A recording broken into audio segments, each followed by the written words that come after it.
Bonjour amis de l'écologie humaine, aujourd'hui on va parler d'épanouissement, d'existence qui a du sens, de juste place, à travers ce thème de la vocation.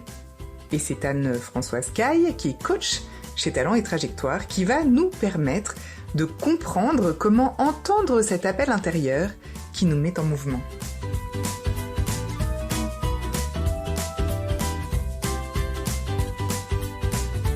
Bienvenue dans ce podcast du courant pour une écologie humaine. Vous trouverez ici des initiatives et des réflexions qui visent à construire un monde plus bienveillant et solidaire. Alors si vous êtes prêts, allons puiser l'inspiration pour construire le monde de demain grâce à l'interviewé du jour. Bonjour Anne-Françoise Caille, nous sommes très heureux de vous accueillir aujourd'hui.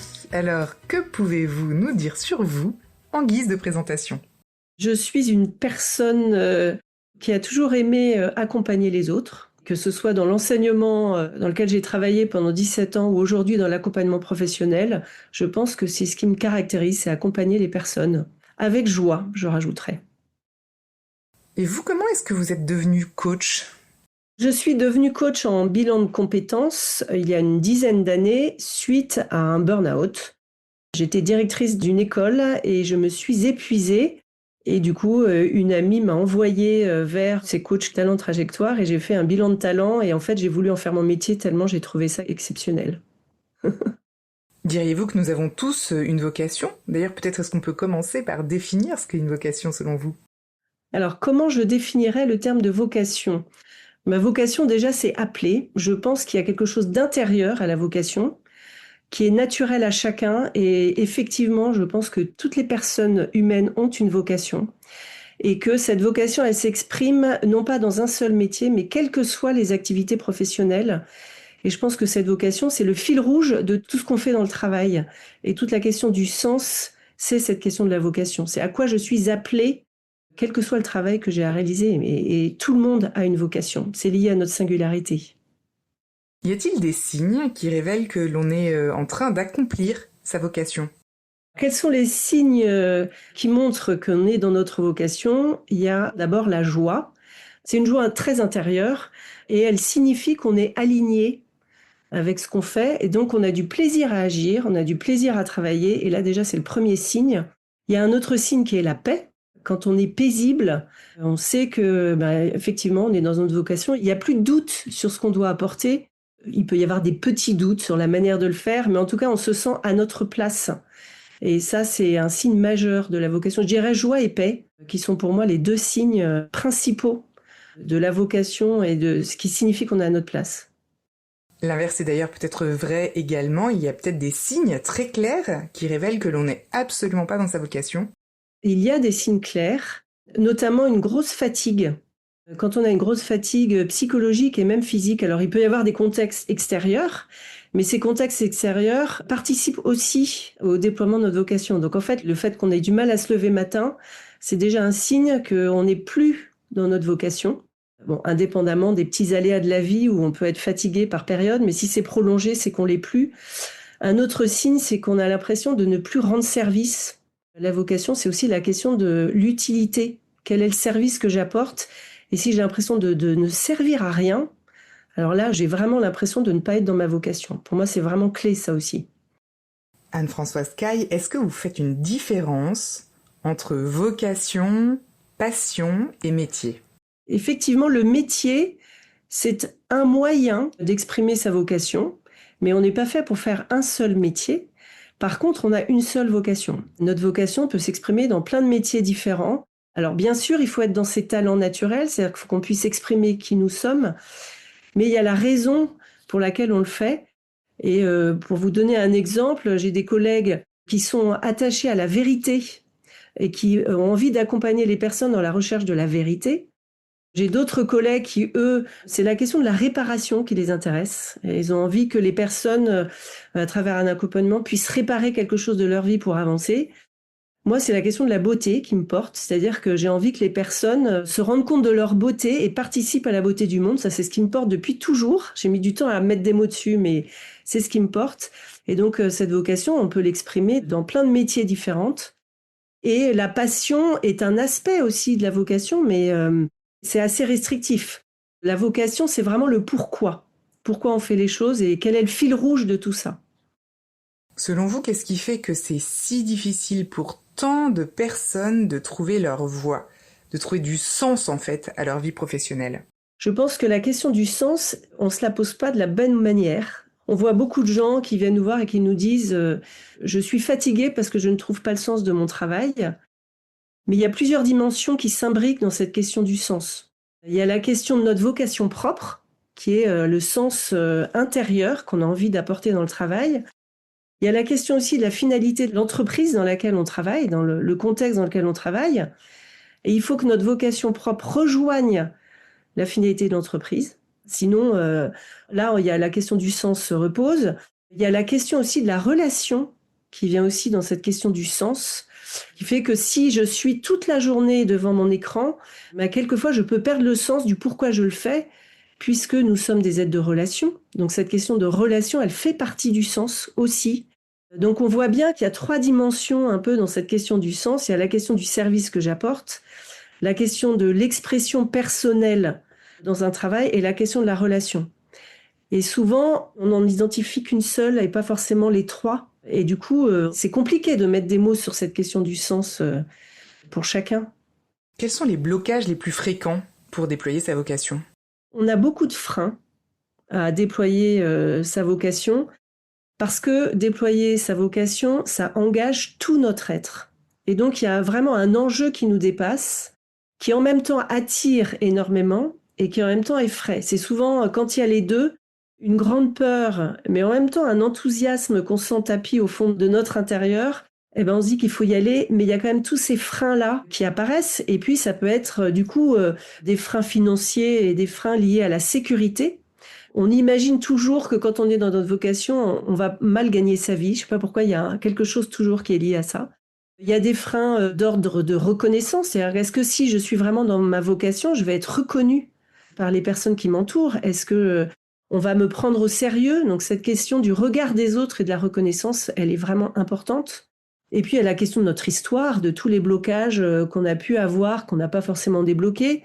Donc ça fait beaucoup de freins en fait qui peuvent empêcher cette vocation d'éclore. Donc quand on sent qu'il y a des blocages intérieurs, il faut se poser la question de ces freins justement pour les identifier et les dépasser. Peut-être y a-t-il aussi des croyances limitantes qui empêchent de trouver sa vocation? Il y a plusieurs croyances limitantes. Il y en a une qui consiste à dire que c'est un idéal et que ça n'existe pas et que de toute façon on n'y arrivera pas. Si on voit des exemples d'entrepreneurs qui sont partis de rien, on voit bien qu'en fait, il faut quand même aller dans ce qu'on pense être notre idéal, puisqu'il y a quelque chose de notre réalisation propre. Donc, il y a déjà un manque de confiance dans cet idéal. Le fait de ne pas voir assez grand. Je trouve qu'aujourd'hui, quelquefois, on se limite et on a peur du grand, alors que le fait de voir grand nous permet d'avancer. Donc ça, c'est aussi une croyance limitante. Et puis, comme je disais tout à l'heure, le fait de croire que si on est dans notre vocation, on ne gagnera pas bien notre vie. Alors que pas du tout. Plus on est dans notre vocation et plus on est dans nos talents et plus on a l'énergie pour se déployer et pour gagner sa vie. Et puis plus c'est premier et plus on est heureux. Voilà. Donc ça réordonne un peu les finalités de notre vie. Et comment est-ce qu'on peut commencer à se mettre à explorer ce qu'est sa vocation propre? Il y a des questions très simples. La première, c'est à quoi je sers concrètement dans mon travail? Est-ce que j'ai l'impression d'être utile à quelque chose, quel service j'apporte? Et la question subsidiaire, est-ce que je suis fière de ce service que j'apporte? Très simple comme question. Une deuxième question à se poser, ça peut être est-ce que je suis en cohérence avec la finalité, soit de l'entreprise, soit de l'organisation pour laquelle je travaille? Et si je ne suis pas en cohérence, pourquoi je ne suis pas en cohérence? Qu'est-ce qui me manque pour être en cohérence? Et déjà, si on se pose ces questions très simples, ça permet de creuser aussi ce que vraiment on a envie de mettre en œuvre dans notre travail et dans notre vie finalement. Anne-Françoise Caille, pouvez-vous nous dire comment réussir à identifier ce que sont nos talents naturels? Comment identifier ces talents naturels? Il y a une manière très simple, c'est de prendre 3 ou 4 réalisations qu'on a aimé vivre et de voir comment on a procédé. En fait, on va voir que la manière de procéder, c'est assez récurrent. et que cette manière de procéder, c'est la manière dont j'aime agir. Donc de se poser la question dans chaque réalisation, qu'est-ce que j'ai aimé dans cette réalisation? En donnant des verbes de ce que j'ai aimé faire, on est dans nos talents. Par exemple, j'ai aimé organiser un événement. Et qu'est-ce que j'ai aimé organiser et pourquoi j'ai aimé organiser? Parce que ça a rassemblé des personnes, parce que j'ai pu réfléchir à un projet, parce que j'ai pu le mettre en œuvre. Ça, c'est déjà des verbes qui disent quelque chose de nos talents. Alors, une question un peu complexe. Comment distinguer ce qu'on aime vraiment de ce qu'on croit devoir aimer? Distinguer ce qu'on aime de ce qu'on croit devoir aimer, c'est un peu la distinction entre le talent et les compétences. Ce qu'on aime, c'est vraiment un élan intérieur, c'est-à-dire que c'est un peu le cri du cœur. J'ai aimé faire ça, et on voit qu'il y a les yeux qui se pétillent, les mains qui s'agitent. Donc là, ce que j'aime, c'est vraiment quelque chose qui vient de l'intérieur. Et ce que je crois aimer, c'est souvent une compétence que j'ai acquise pour faire plaisir soit à mon entourage, parce que mon travail me le demande, et intérieurement, on le sent très bien. Il faut écouter et accueillir ce qui se passe à l'intérieur. Avez-vous une belle histoire que vous accepteriez de partager avec nous et qui soit liée à l'accomplissement de sa vocation? Je vais vous raconter l'histoire d'une femme qui était ambulancière et qui se posait la question justement de sa vocation, parce qu'elle n'était pas forcément heureuse en tant qu'ambulancière. C'est un très beau métier, mais c'était pas quelque chose dans lequel elle se retrouvait. Et en fait, en décortiquant le pourquoi elle avait été dans ce métier-là, elle m'explique qu'en fait, ce qu'elle aimait, c'était poser des questions et y répondre, creuser, approfondir des sujets. Et elle me dit, en étant ambulancière, quand je déposais mes patients à l'hôpital, je me débrouillais pour aller voir des médecins, pour leur poser des questions sur la santé, sur les maladies. Et en fait, elle a commencé à mettre en œuvre sa vocation de recherche, sa vocation de questionnement en étant ambulancière. Et en fait, en se rendant compte que en fait, c'est le questionnement qui la titillait, qu'elle aimait ça, qu'elle aimait approfondir et qu'elle aimait aider les autres à approfondir, du coup, elle a changé de contexte. Elle a bien vu que ambulancière, c'était un peu restreint pour exprimer tout ce qu'elle avait exprimé. Et elle s'est reconvertie dans l'accompagnement psychologique parce que là, ça lui permettait de poser des questions. Mais cet exemple, il montre vraiment qu'elle était déjà dans sa vocation, mais le contexte ne l'appelait pas, mais elle a quand même créé un contexte pour appeler sa vocation. En fait, ce qui fait des déclics, c'est le verbe. Plus on met de mots et plus on arrive à des déclics, mais encore faut-il se poser les bonnes questions pour arriver à ces déclics. Quel conseil donneriez-vous à quelqu'un qui est complètement perdu dans son travail? La question que je lui poserais, c'est qu'est-ce qui lui manque aujourd'hui pour être heureux dans son travail? Je trouve que quelquefois, quand on part des manques, en fait, on voit là où on veut aller. Donc déjà, la première question, c'est celle-là. Et puis la question aussi de la relation. Est-ce que vous êtes suffisamment en relation avec les personnes avec lesquelles vous avez envie d'être en relation dans votre travail? Diriez-vous que la quête de sa vocation est encore plus importante, plus vibrante, plus forte aujourd'hui dans nos sociétés modernes? Alors, est-ce que la quête de la vocation est plus forte aujourd'hui qu'avant? Je ne pense pas qu'elle soit plus forte. Je pense que la nature humaine fait qu'on est toujours dans une quête de vocation, parce que c'est la quête de sens. Mais je pense que il y a quelques années, on était dans des activités professionnelles qui étaient beaucoup plus dans le réel. C'est-à-dire qu'on avait un impact concret sur ce qu'on faisait.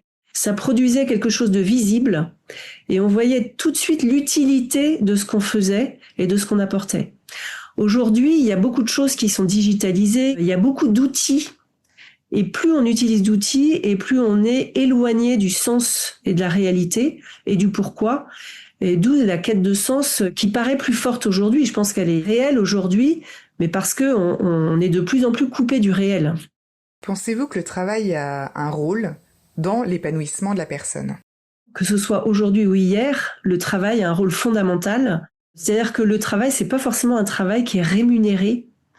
Le travail, c'est vraiment le service que j'apporte. Donc la question de l'utilité qu'on abordait tout à l'heure, elle est dans le travail. Et quel est le service que j'apporte? C'est le travail. Donc en fait, si on n'apporte aucun service, on ne travaille pas.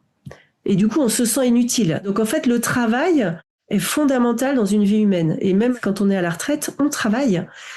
Le nombre de personnes à la retraite qui s'inscrivent dans des associations parce qu'ils ont envie de continuer à apporter du sens. Et puis si on ne s'inscrit pas dans des associations, on peut être grand-parent et s'occuper de ses enfants, ça a du sens. Donc c'est un travail. On ne peut pas vivre sans travailler. Et je pense qu'aujourd'hui, ce serait vraiment intéressant de redonner le goût du travail aux gens et de s'attaquer à ce goût du travail. On voit des jeunes qui perdent le sens et de leur vie et du travail. Et je pense que nous, en tant qu'adultes, on a quelque chose à dire aux jeunes, à revaloriser le travail en disant que c'est quelque chose de beau, que c'est quelque chose d'utile et que ça demande un peu d'effort, mais que l'effort au service des autres, ça vaut la peine d'être vécu. Et on est quand même dans une société aujourd'hui où on prône le zéro risque, le zéro effort, où on est dans un développement qu'on appelle personnel, mais le développement personnel n'a pas de sens s'il n'est pas au service de quelqu'un ou de quelque chose. Et moi, je dirais aux jeunes, mais en fait, le travail, c'est un service que j'apporte aux autres, et regardez comme vous êtes fiers quand vous apportez quelque chose aux autres. Et puis les jeunes, ils voient aussi que des adultes sont en burn-out, que des adultes n'aiment plus travailler et qu'ils travaillent uniquement pour gagner de l'argent, pour pouvoir faire des loisirs après. Donc le travail a perdu un peu de sa quintessence et de sa beauté. Donc c'est vraiment quelque chose que l'on doit revaloriser auprès des jeunes pour les remettre au travail, mais avec toute la beauté aussi qu'il y a derrière, la beauté du service. Alors, on a une belle mission auprès des jeunes à faire, je trouve. Anne-Françoise Caille, est-ce que vous avez un dernier message pour les personnes qui vous écoutent aujourd'hui?